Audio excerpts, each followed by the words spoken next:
Bandeko na ngai napesi bino mbote na kombo na Yesu Masiya mwana Nzambe na bomoi. Ngai mama Deline na ye kotalisa mokili batu nyonso obolanda nga na Deline Television na ye kotalisa bino pe ba o nyonso bokolanda nga mbala liboso bosabone ngai mama Deline.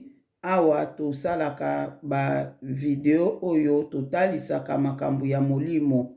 Makambo ya molimo, makambo o batu bayebaka te. Makambo batu bayebaka te, Nzambe arevelaka nde tolakisaka yango na Deline Television. Nzambe amona moko na moko oyo akolanda video oyo.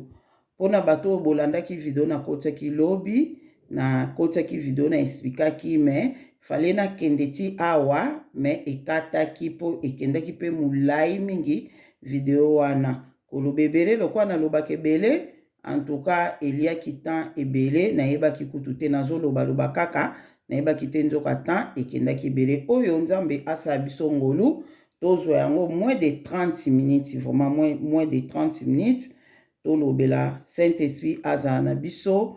Nzambe amona ndeko moko na moko akolanda video oyo kolo mona moko na moko fongola mayela bana na yo papa po ete bana na yo ba comprendre message oyo pesi biso na video o papa. Oza Nzambe malamu, Nzambe oyo lobaki na temps oyo okotalisa biso mabombami papa, nde okomi kotalisa biso mabombami yo polobi to bomba te to partager yango na bana na yo papa. Yango na ngai mwana na yo papa na ye pe kopartage papa na video oyo talisaki mama Fatou. Yango na ngai pe na ye kopartage yango po ete bana na yo comprendre makambo ya molimo, comprendre yo Nzambe na nguya nyonso kuma masanjolama. Oza Nzambe malamu o nyonso akozala contre papa telemela o nyonso akotelemela video o akutana na yo papa, akutana na yo Nzambe na nguya nyonso akutana na yo na kombo na Yesu Masiya pe na nguya molimo santu, amen. Bandeko na ngai tozo kopartage ndeka na lobaki ngai nazosala ba commentaire ya ba video ya bato baolobela kimbangu bakolobela papa papa kimbangu bie bakolobela kolo Yesu oyo ya mutu mwindu yango nga na kosala commentaire. En tout cas awa na commentaire ya kosala awa eza vraiment makasi mingi te. Video oyo eza message oyo mama na biso Fatou ndenge toyoka ye na message oyo nga na ye nango awa oyo nga na ye na partage pe awa pona ndenge mama na biso Fatou alotaki ndoto. Bandeko na nga bandoto mingi ezalaka realite oyo elekaka na bomoi na biso bandoto. To negligera bandoto te, Nzambe asola na biso na nzela na bandoto, na nzela na bavision, na nzela banzela na mingi Nzambe asolaka pe na biso bana na ye. Donc na nzela na ndoto Nzambe pe akoki korevele yo mabombami ndenge arevelaki mama na biso Fatou mabombami oyo. Ngai nalandaki yango vraiment bato pe batindelaki nga nalandaki yango abi wow. Nzambe zwa lokumu papa, oza Nzambe osalaka makambo nga mama Deline nakanisaki ezaka nga o Nzambe atalisaki arevelaki nzoka zo revela mpe bato ebele ndenge arevelaki pe mama na biso Fatou. Nga siko mama Deline lokwa nde nazosala commentaire nga nazo explique bino ndenge ye apesi biso message. Nga pe nazwi message pa na ye, nazwi pe message pa na ye ka nde bino boyoka nake nango pe na Bible mpona explique bino makambo oyo Nzambe atalisi. Ok, nazotiela bino ye po to continue nango toke na omulai te. Nzambe amona moko na moko tozo continue. Moko na badi kotala sikoyo ba écrit na badi kotala ba porte ndenge bakomaki po toluka nzela kobimela nazomona nzela te. Namoni sikoyo porte moko bakomi lieu de repos, bakomi likolo wana lieu de repos. Nga lobi sike tobimela na porte yo tokoti sikoyo na porte wana na kati na vision na muninga wana tokoti na porte wana tobandi kokende. Peuple de Dieu kokende bisika tokendaki toke kobimela kote mosusu namoni bato ebele na kati na vision etango namoni bato ebele nakomi komituna nga Seigneur awa toza wapi nazoyeba lisusu bisika oyo toza te moninga na yebisi nga alobi ebongo oyo oyebi lisusu nzela te ngabi nazoyeba lisusu nzela kobimela te place oyo tokomi nazoyeba te mais bien aimé nabandi kobelela kombo ya Jésus nabi Jésus au secours Jésus kotika ngai te yaka l'intervention na yo mais bien aimé nabandi kobelela kombo ya Jésus tango nabandi kobelela kombo ya Jésus e bato mosusu bazalaki ya kofanda na bazokama nga kaka nzoka kote nga nayaki kotelema ezalaki nde kote ya babouddhiste e nga nazobelela kombo ya Jésus ezalaki déjà na se retrouver déjà na lieu du repos et nga nazobelela kombo ya Jésus Christ et bato bazalaki na ezalaki bato ya bouddhiste balobi na nga babi te awa eza place ya Jésus te place ya Jésus eza kuna mbamona komi koluka nazotambola siko na otuna nga bi place ya Jésus eza babi na nga eza kuna napusani malembe ntina ke nakomi groupe ya bato ezalaki bato ya Jésus na telemi bato ninga babi yo kosala nini awa ngabi na se retrouver tozalaki na moninga oyo na moni kuna tobungi nzela nde nakomi kolakisa kote nini oyo nzela tokokende nde nzela ememi biso awa abi awa eza na lieu du repos place bobimela eza lieu du repos donc bouti na séjour de mort et côté bobimela eza lieu du repos siko awa kuna kobima awa porte ezalaka te bato wana siko bandi koyebisa bango nga bongo nga na vandi na bandi kosambela nga bi Jésus kotika nga te wana na kati na vision peuple de Dieu nalobi Jésus kotika nga te Jésus au secours Jésus au secours et na kati na vision de konanga mba moko nayoki mongongo moko elobi makasi ebeleli kombo ya kimbangu ebeleli kimbangu peuple de Dieu mbala moko namoni mbinga mutu na musika azoya natala bezalaki papa Simon Kimbangu na kati na vision peuple de Dieu tango aye alobi na nga alobi yo ekosala nini na badisiko koexplike na kati na vision nga alobi na bandaki kolanda moninga na nga tango nalandi nzela kobimela ezalaki lisusu te na bandaki so komona nzela te na ndenge toyoki kose retrouve awa alobi me ngonga na bino nano ekoki te bosala bozonga ngonga na bino nano ekoki te wana na moninga wana alobi ngonga na bino nano ekoki te bosala bozonga ngabi toyebi nzela te yango tose retrouva tozoyeba lisusu nzela te me bien eme mbala moko mongongo wana oyo ebanda ebelelaki kimbangu ebandi koloba bimisa bango awa po ete ngonga na bango nano ekoki te kende kobimisa bango ntina porte peuple de Dieu et papa Simon Kimbangu abimisi biso ntina porte tango tokomi na porte nga sikoyo nakomi koloba nga lobi ye awa aza na autorité siko aza nani et papa Simon Kimbangu nga ndenge na bilobelaki na kati na ngai ayoki alobi ngai Jésus aza na kati na nga e ngai mpe naza na kati na ye Jésus aza na kati na nga e ngai mpe naza na kati na ye mema makambo oyo kende koloba makambo oyo moni kende koloba nyonso oyo moni banda bisiko ozalaki kende koloba Jésus aza na kati na nga wana papa Simon Kimbangu azoloba Jésus aza na kati na nga e nga naza na ye elongo nazali natambolaki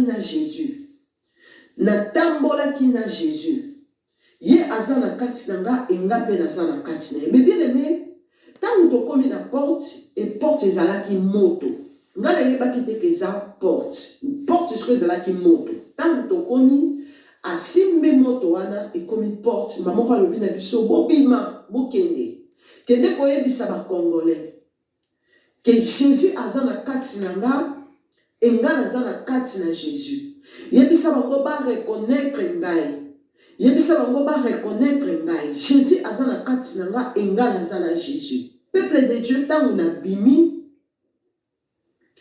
naye kosutuka mbamoko ezalaki pongi nga lobi oh Seigneur o vision nini nayebi na kozwa e nabondeli epa na Nzambe molimo na Nzambe ayebisi nga mwana na ngai makambo natalisio kende kopase ezali message lobela peuple na ngai ke kimbangu nga nazalaki na kati na ye nazalaki na kati na ye natambolaki na ye elongo eba reconnaître ye na kati na mboka Congo esengeli peuple congolais ba reconnaître oyo ezali Simon Kimbangu kende kopase ezali message pe mpona bato nyonso oyo baliaka bambonga mibali oyo balingi bango te. Bandeko na ngai toyoki message eza clair. Toyoki mama na biso Fatou ndenge alobi.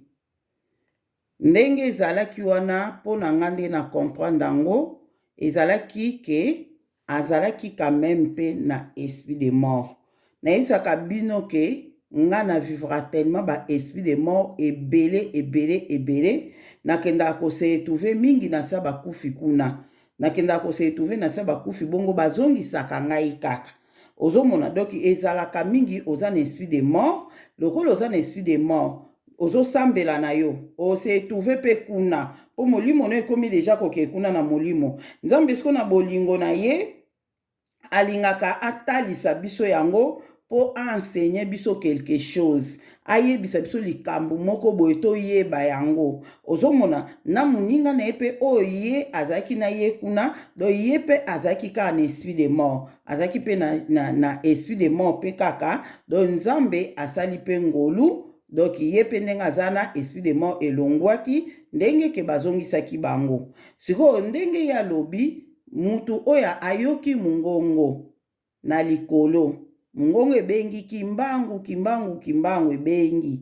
papa Simon Kimbangu aye lera aye wana nde ayebisi bango ke oyesani atango na bino na ekoki te bozonga ye alobi na kati ya motema na ye bandeko na nga ngamba lebele yango na kala nayebaka na papa Simon Kimbangu te me le nazomona ye na bandoto na nga na ndo oyeba te ke eza ye me message ne ezalaki ka ye moko moto azoloba loko nazalaki komona baange mingi nazalaki kosola mingi na baange mibandai koya mpe kopesa nga message soki ange azoloba na yo akoloba na yo ke batindi ngai naya koyebisa o boye batindi ngai nayebisa o siko papa Simon Kimbangu lero azobimela nga na bandoto to na bavision azoloba te ke batindi nga azobaka direct boye mbala moko lesko ya bandai koloba bongo mba moko molimo na nga ezaki ko reconnaître ye molimo na nga mona lobi na molimo na nga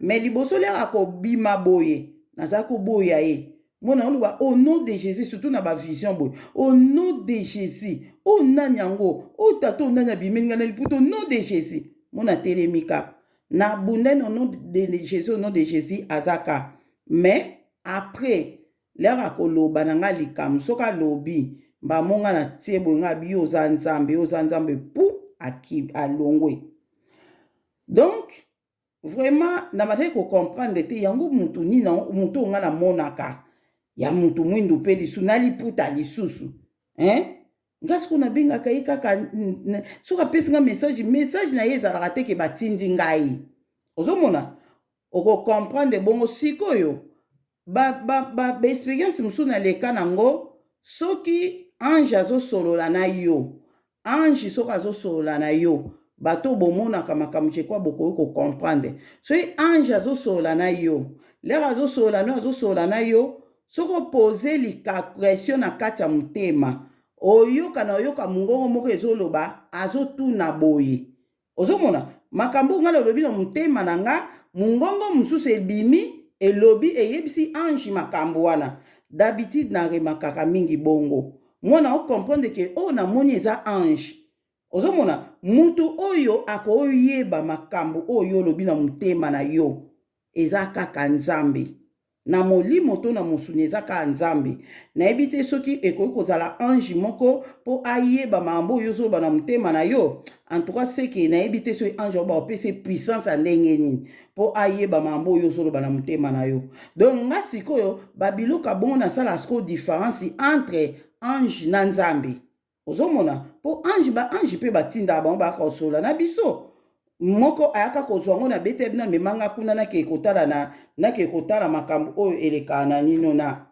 nini aloba nanga abinanga batindi nga na kozwa yo nake kolakisa o ndaku na yo na bokonza likolo kuna abi batindi nga na ya kozwa yo doki ezalaka mingi bongo me soki ozokanisa likambo na kati ya motema na yo oyoka mongongo mosusu elobi yo mpo ozoyoka mongongo yango eyebisi siko ange wana azotuna yo boye boye boye alomona ange arépondre nga ozomona me sikoyo na ye sikoyo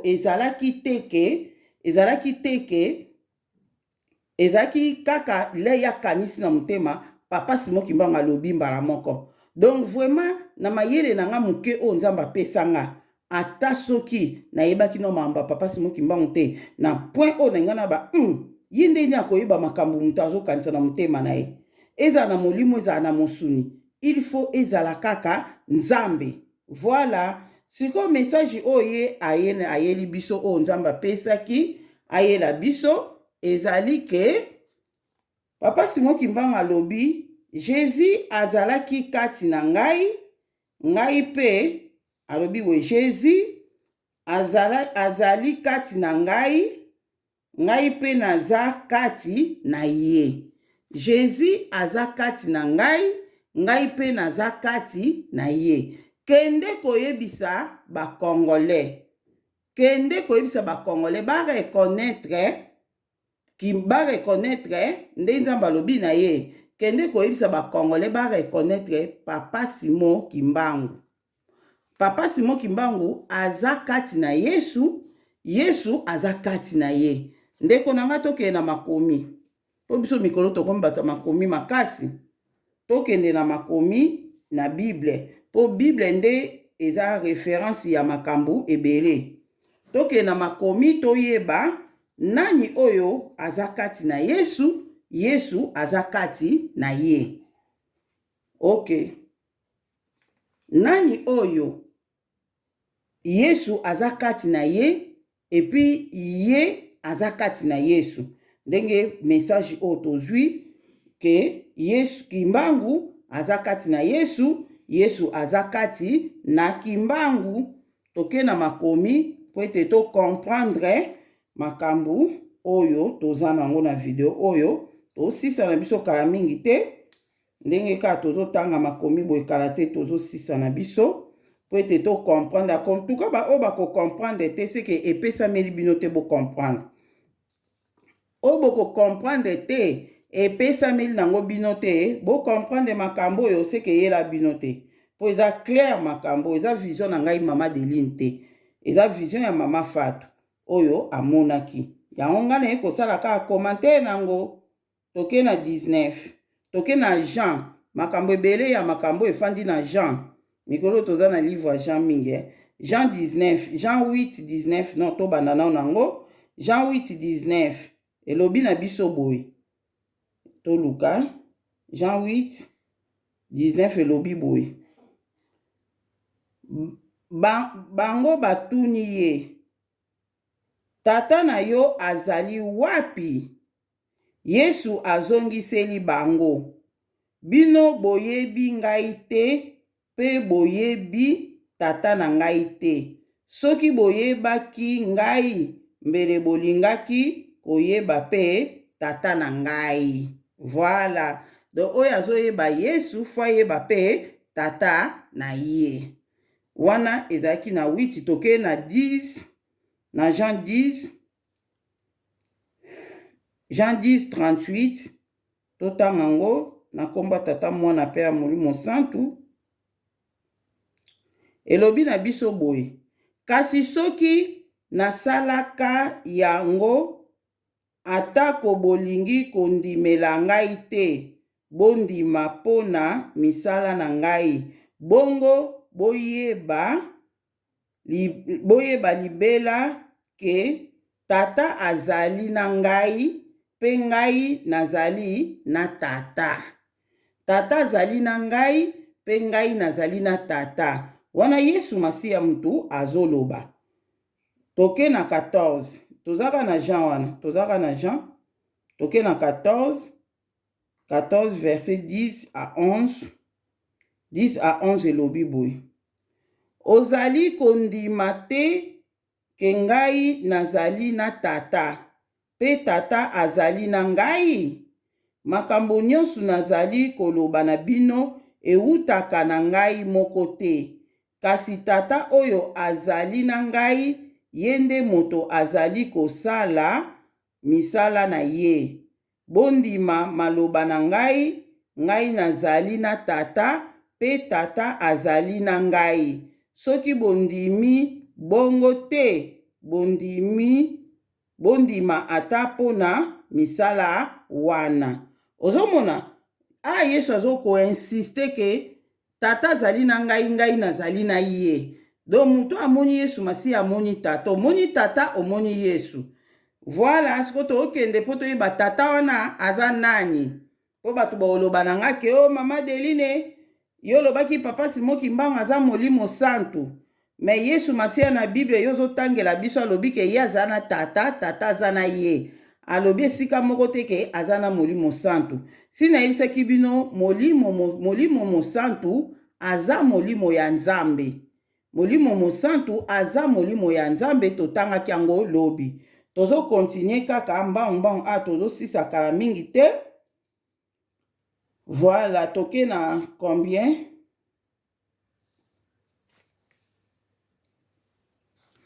Wana ba verset biblique nyonso tozo tanga ezotalisa biso ke Yesu masiya na Nzambe bazalaki mutu moko.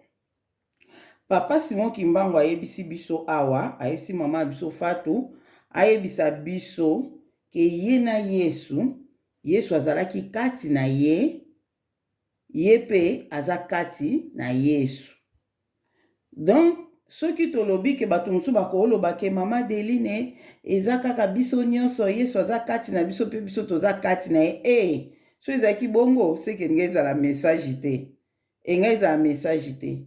Ozomona? Donc, eza message moko codé, il faut to décoder yango.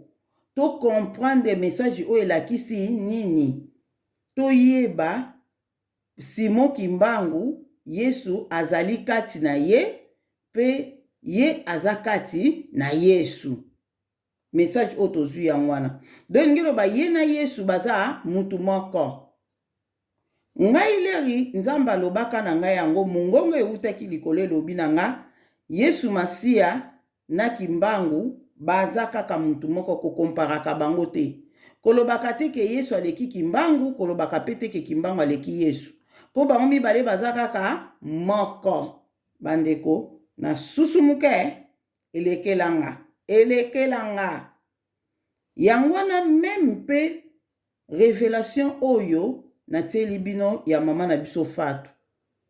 Eza presque ndenge moko. Mukolo yango kale na lamuki. Le na susu muka na lamuki mbamona bia Yesu masiya na Kimbangu baza na bango mutu moko. Nani yango akoki kozala mutu moko na Yesu? Na kanisi Bible elobi na biso Nzambe tata, Nzambe mwana, Nzambe Molimo Santu. Donc papa Simon Kimbangu faut azala Nzambe Molimo Santu, ndenge ni faut azala moko na Yesu. Banda mukwana esika pe na ndima yango. Donc tozolakisa ngo na makomi témoignage ezokoma deja na bato ebele o bazoloba makambo oyo, seke tozwa ngo au sérieux. Ba o bakondima bandima po bakondima po Molimo na Nzambe aza kati na bango. Soki o akondima na ye te, epesameli pe ye te. Po message na teli bino eza clair.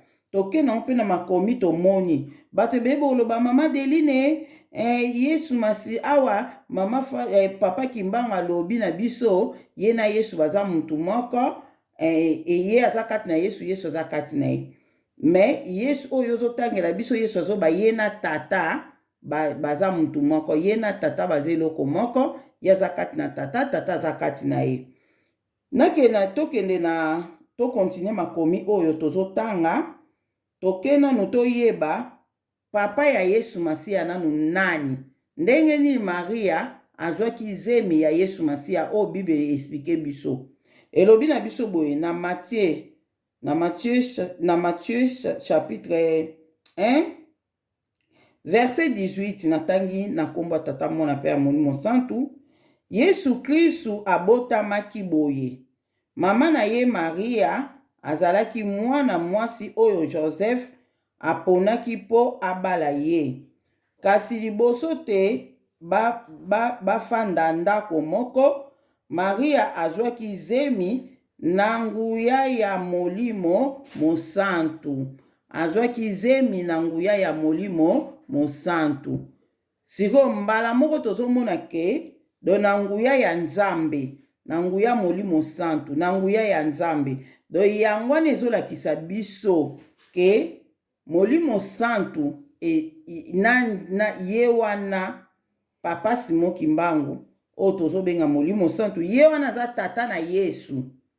Nga na yoka ngo pa bato, na yoka aka bato baloba yango, ye wana tata na Yesu, ye wana tata na Yesu, nandima na nga kaka, nandima na nga kaka, ye tata na Yesu, ye tata na Yesu.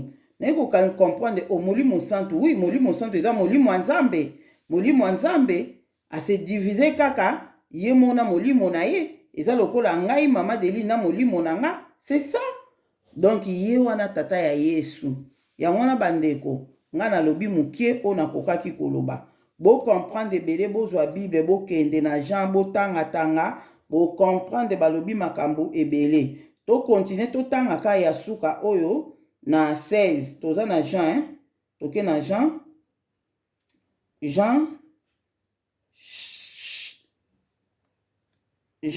chapitre 16, verset 15.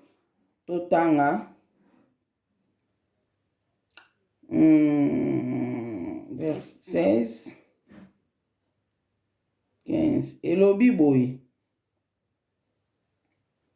N'importe ceux totanga qui ont déjà, je crois, non te. Nyonso oyo tata azali na yango, ezali pe yangai. Yango wana nalobi te, Molimo akozwa makambu nyonso epai na ngai, bongo akoyebisa bino yango.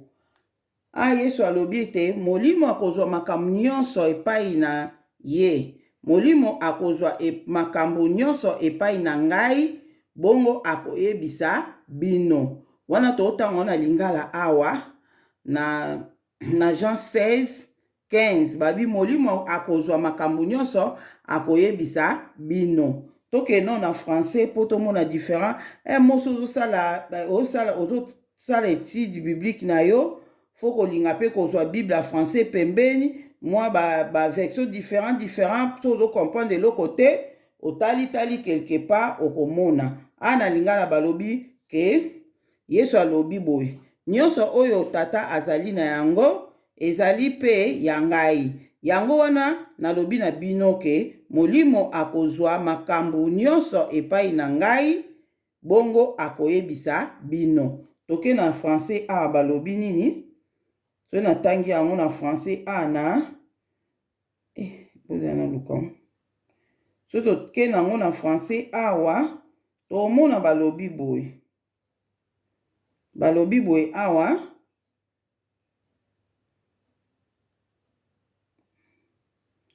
balobi boy. Na lui second balobi, tout ce que le Père a est à moi. C'est pourquoi je dis qu'il prend de ce qui est à moi et il vous annoncera.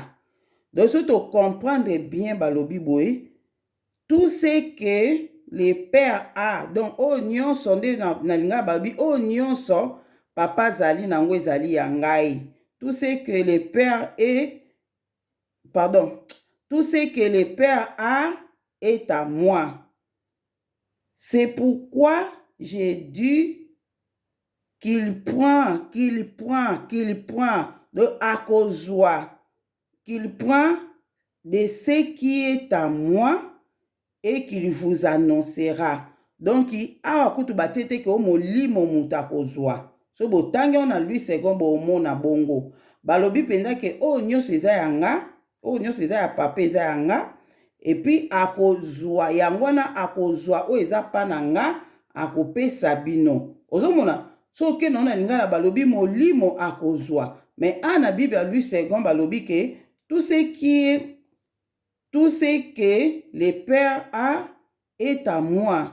C'est pourquoi je dis qu'il prend de ce qui est à moi et qu'il vous annoncera. Donc, tozo mona ke so otangi onka ana Louis II o mona kuba komi place molimo te. Balobi ke papa kaka wana akozwa yango amemeli biso. Siko so toke mutu o Yesu Masiya alobi ke molimo santo akoyebisa bino makambo nyonso wana so toke na combien so toke na combien totangaki yango mpe on dirait totangaki yango mokoni so toke bakoyebisa biso totangaki yango wapi ezali bozala na luka yango mpo tosukisa wana donc molimo Yesu Masiya alobi molimo santo ye akorevele bino nyonso akorevele bino makambo nyonso akolakisa bino yango je crois na 16 to lukango pona kosukisa do si totangi presque ba verset biblique ebele bandeko na nga yango na koyebisa biso toyeba na biso yango biso po Kongo na biso ebonga eza te ke o to reconnaître Kimbangu lokola prophète po wana kutuko déjà kutu eza banda bakoko na biso do bayebaki ke Kimbangu azaki prophète munene loba penda muta yeba na ete ayebi atianika na makambo Kimbangu te mais wana penda batu toyeba na biso na Congo ke Kimbangu azaki prophète ozomona mais eloko asika bonne nouvelle o nde nzambe alingi biso bakongolais toyeba ke Kimbangu azalaki nzambe molimo santu azali pe akozala libela na libela ozomona yango nde oyo nzambe alingi biso toyeba na Congo po soki toyebi yango nde tokocomprendre eske nzambe nini tozosambela ndo omona mabondeli na biso ekomi komata bikamwa esalami mpe na mboka na biso do eza ndenge wana do nzambe asunga bandeko nyonso ya Deline TV bana bilembo nyonso nzambe amona bino esika boyali bana bilembo nyonso toza ensemble tozopartage ka makambo ya nzambe na biso o tozomona bimangu na ye kati na bomoi na biso tozomona ya mingi papa Simon Kimbangu bandeko na nga aza nzambe molimo santu papa Simon Kimbangu aza nzambe ye wana kaka oya liputa ye wana kaka papa Diangenda ye wana kaka papa Simon Kimbangu Kiangani baza kaka mutu moko nzamba yaka na mokili alataka na ye nzoto ya mutu alati nzoto pe afandi na bato alepe na bato tomonaki Abraham ayambaki Bible bengi ayambaki bato misato ba ange misato ezaki ba ange te ezaki nzambe ye moko nzambe tata nzambe mwana nzambe molimo santu bangwana nde bakendaki kovisite nani Abraham na kimosuni na molimo te na kimosuni boye po baliaki pe na ndako ya Abraham ozomwa Melchisedeki Bible elobi na biso nini ezalaki na oka Yesu Masiya donc nzambe ayaka na ye nzambe tata ayaka na ye na mokili oyo nzambe mwana ayaka na ye nzambe molimo santu ayaka na ye mais mpona kosauve humanité ayaki na ere ayaki na Yesu Masiya lere ayaki na Yesu wana babakaki na ekulusu na mbanza Congo tokomprendre siko na mbanza Congo oyo toyebaki kala babakaki ye kuna na Jérusalem kuna mais lelo tokomprendre ezalaki na mbanza Congo ye wana lere ayaki wana nde abetamaki babakaki ye na ekulusu banyokolaki ye babomi ye makila na ye oyo esopanaki yango nde esali ke biso leo tokomobela makila na Yesu Masiya tozobika tobela makila na Yesu Masiya tozozwa lobiko donc ye wana yaki wana lera yaki wana esengelaki aya na nzoto ya mosuni ayoka pasi po ete biso tozwa lobiko lere ayaki lokwa Melkisedeki babetaki ye te, lere ayaki kuna pa Abraham, lere bayaki na Abraham kuna abetaki ye te, aya na ye mpe mbala ebele mpe papa Simon Kimbangu mpe ayaka na ye mpe po tomoni lere ayaki Simon de Sirene oyo aedaki Yesu Masiya amemelaki Yesu Masiya ekulusu babetaki ye te, me lere fa ya mpona kosauve biso kozongisa likambo na place nango yango tomoni fa ya yango Yesu Masiya alobaki fa ya mpe ndenge nga nayaki mpe nazokende ye mpe fa ya don na tour wana oyo ayaki atanke papa Simon Kimbangu oyo alataki liputa wana babetaki ye babandaki kobetisa 20 fimbu na ntongo na pokwa 120 na ntongo na pokwa eza par jour on dirait 240 tiango sikoyo combien pendant 30 ans ozomona donc ayaki mpe sengelaki na nzoto ya bomoto fa nyokwama mpe mpona biso anyokwamaki mpona biso bandeko na nga ozomona ye wana kaka oyo toyoki ke eza papa Simon Kimbangu papa Dialungana ye wana ka Yesu Masiya oyo babetaki na ekulusu na mbanza Kongo ye wana kaka ayaki lokola papa Dialungana je crois Dialungana ozomona melere ayaki lokola Yesu Masiya oyo mbanza Kongo wana babetaki ye mpona biso asopaki makila na ye mpona biso do yango wana nga na opartage makambo oyo toyebaki makambo oyo te nga so oye na 2020 oyokanga na makambo oyo te so oyaki kokutana na 2020 oyokanga na makambo oyo te naye koyeba yango apres eza ngolu oyo nga nazwi yango tobi ete tozopartage mpe na bandeko ebele mpe oyo Nzambe aza kati na bango molimo ya Kimbangu eza kati na bango bazokomprendre makambo oyo bamessage ezo ya mama Fatou aza muta kimbangise te aza kimbangise te mama Fatou ndenge aza kimbangise te me tala makambo azomona Kimbangu bakimbangise ba uniforme ya kimbangise boye pourquoi mutu ozosembela no Yesu osembela no Jésus ndeti nga na manda osembela na nga Jésus Yesu na osembela na nga Jésus mais nazomona papa na ye azalaki ya liputa azobimela nga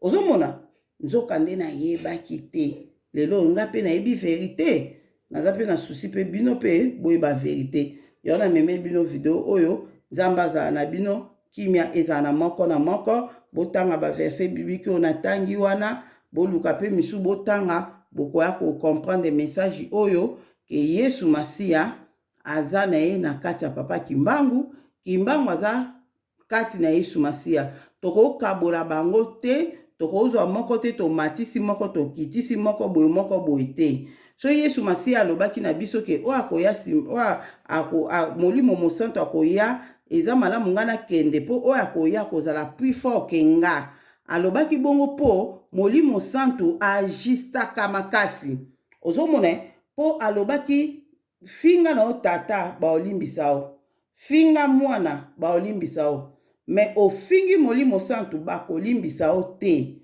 mpo ayebi ke molimo ya Nzambe wana molimo santu oyo tobenga molimo ya Nzambe yango nde moto esalaka nyonso yango esekwisaki ye na bakufi yango esalaki ke Nzambe tata asala mokili na nzela molimo santu na nguya molimo santu pardon yango asalaki mokili ozomona donc yango wana Yesu Masiya alobaki bon mpo ayebaki molimo santu basakana ne te mpo ye ajistaka na moto na mai na façon nyonso pa aosala ozomona aosala yango wana bandeko na nga Nzambe azala na moko na moko boyoka video oyo bocomprendre ndenge na comprendre Nzambe amona bino soki tozwi video mosusu tokoya su kopartage po biso atolobela please bonzambe mpungu tulendo fumu Yesu fumu Kimbangu Nzambe amona bino kimia na Yesu Masiya ezala na moko na moko na kombo tata mwana pe ya molimo santu